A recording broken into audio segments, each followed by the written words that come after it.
the more you think about it, you realize that you're in a memory right now. Oh. We have your mind now.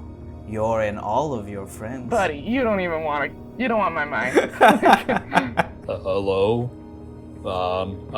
I'm Kamar, but all my friends call me Jim. Jim. Oh, okay. I might just. It's a little easier. I'll do Jim. So you kick the door just like shatters.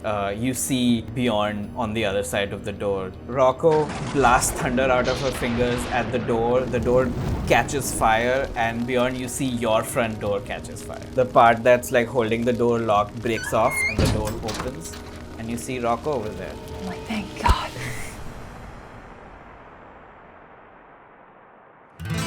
Welcome once again to Prepare to Dice, the show where a bunch of animators come together and play Dungeons and Dragons. My name is Raghav and I'll be a humble dungeon master, so please join me in welcoming the real stars of our game, our intrepid investigators. Hi, I'm Andrew, and I play Timbo Wainson. Hi, I'm Christine, and I play Rocco. Hello, my name is Renee, and I play Bjorn. Hi, my name is John, and I play Kamar, the prophet of void and destruction. Alright guys, let's prepare to dice.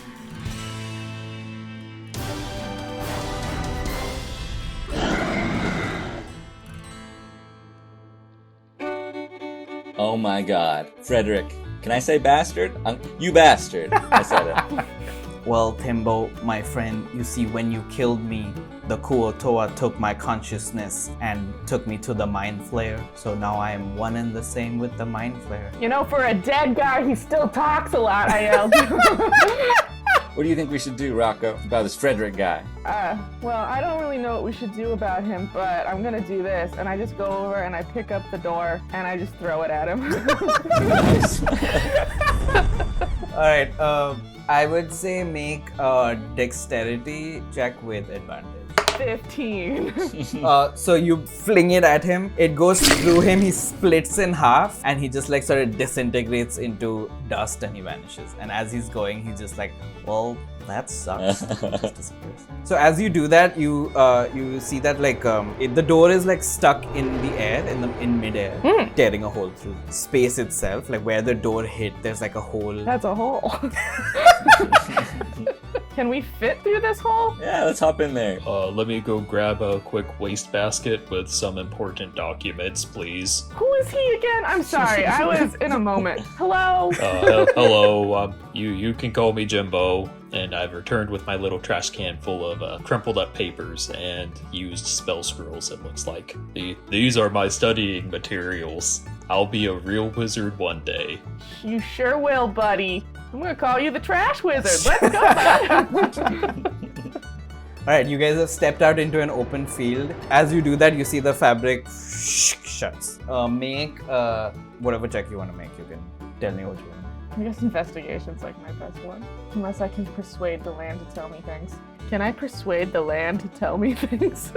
If you can logic it, I'll let you do it. Alright, this place is a memory, which means it's attached to something. Which means it's attached to a brain. Which means I can talk to it. So I'm gonna scream to the hills. How the fuck do we get out of here? 15 plus 4, 19. Oh wow, okay, great, yeah. So the sky starts to darken a little bit, like a lightning bolt hits the ground, and the dust sort of settles, and you look at it and you see that a rune has been created. This is dope. Jimbo, you recognize that rune immediately. It's from a scroll that you recently acquired. Oh, that matches the scroll I have. And I start rummaging through my little trash can and pull out a scroll. I don't know what it means. Here you go. I take it and be like, ha. Timbo, do you know what this means? Let's see. Bjorn, while looking at it like... I found it in the headmaster's office. The three of you can make Arcana checks. 19 plus 5. 19. 20. Great, that's amazing. Everyone's got a good roll. The spell is called Memory Magnet. All of you, as you are like trying to sit down and decipher the spell, you feel like this is a spell that was invented in retaliation to the Mind Flayer's attacks. Whoa. And you may be able to use this to get out of here. I have an idea. Let's use this to get out of here. Should we divide and conquer? All right. So the gathering of materials, where would we go? Or should I do... I'm low to the ground, so maybe I'll find stuff kind of easy, being a little short guy. Well, can I use levitate and just bring it to me? Ooh, I will draw the rune. sounds good. I think the actual casting could be a cool opportunity for Jimbo.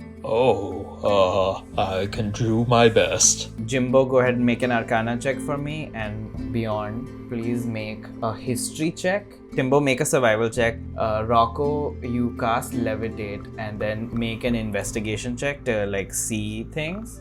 I got a 10 plus 4 for survival. 13. So I rolled an 18 plus 2 for investigation. 19. Alright, so as you guys start doing this, all of you gain a level. Hey. Rocco flies up, flies around gathering the proper materials that she needs. Meanwhile, Timbo is going down, he's grabbing the right kind of dirt. He brings it back to Bjorn. Bjorn takes it, Bjorn makes the runes on the ground. Jimbo, you read the scrolls. And as you're reading the scroll, the world around you starts to shift. The sky changes colors, the clouds are moving really. It's like a time lapse that you're in. It becomes, and each of you is you can see your own memories running through your head. Kimbo and Rocco, you remember the first time that you met, and Jimbo, you're thinking about Sally, who you met the first time, and how nice she was to you. And Bjorn, you remember the time when your dad, he's teaching you how to sort of stay hidden from the public, and all of those visions, they start to merge together. And so you guys find yourselves in a crowd of high elven citizens, and by the look of them, they are council members and politicians. They're the upper echelon of the Hexian Empire. They're surrounding an ancient ruin. So on the podium you see the king and queen of Hexia, who you guys recognize, along with a stately looking witch. Jimbo, you recognize that this witch, this is a younger version of the witch who came and unleashed the mind flayer on all of you guys. That's the witch I was talking about, I think. And you see an elven woman who has been placed on her knees in the center. You can see that the female elf is crying softly. She looks pleadingly at the king and queen. She's like, you don't have to do this. I'll leave the empire. I'll leave the continent of Aurora. You'll never have to see me again. The witch speaks. High Elf Azaria, you are hereby found guilty of consorting with a human male and of mothering a half-elf child in secret, a crime forbidden by the highest laws of the Hexian court. Please, I love them. They are my family. All I want is to be with them. Just my daughter, my child will need her mother, please. I thought you would understand. The king scoffs. He's like, understand? What do you want us to understand? That you care so little for the honor of our people that you'd mingle with humans? No. An example must be set. Azaria, you are stripped of your titles and your wealth, and banished to the dark realms of the cursed lands. And you can hear the crowd starts to chant. They're like, bashed, bashed, bashed. And Azaria weeps, and she looks over her shoulder to a nearby hill.